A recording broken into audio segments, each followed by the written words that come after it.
পদ্ম পতাকা টাঙিয়ে সাসপেন্ড রিটার্নিং অফিসার। বিজেপি অফিসে পতাকা টাঙানোর ভিডিও ভাইরাল। আরো বিস্তারিত জানবো, আমাদের সঙ্গে রয়েছেন আমাদের প্রতিনিধি সুবীর। কি ঘটনা? দেখো, বারাসাত সার্কেলের স্কুল এসআই পদে রয়েছেন এই অতনু চক্রবর্তী এবং তাকে নির্বাচন কমিশনের তরফ থেকে পানিহাটি বিধানসভার অ্যাসিস্ট্যান্ট রিটার্নিং অফিসার হিসেবে নিযুক্ত করা হয়েছিল। কিন্তু আগরপাড়া সাউথ স্টেশন রোডে বিজেপির যে কার্যালয়, সেই কার্যালয়ের ভেতরে বসে তিনি দলীয় বিজেপির পতাকা তিনি লাগাচ্ছেন, এমনই কিন্তু ভিডিও সোশ্যাল মিডিয়ায় পোস্ট করেছেন তৃণমূল মুখপাত্র কুণাল ঘোষ।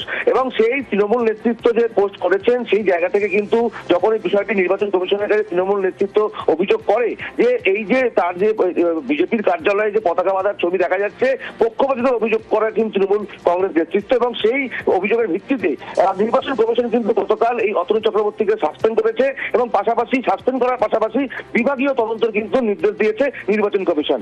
বেশ, ধন্যবাদ। অতনু চক্রবর্তী যেমন বাজছে ভিডিওতে দেখতে পাচ্ছেন, জ্ঞানেশ কুমারও বাজছে, আমরা দেখতে পাচ্ছি না। নির্বাচন কমিশন বিজেপির শাখা সংগঠন হয়ে কাজ করছে, সেই তার বিরুদ্ধে আমাদের প্রতিবাদ আছে।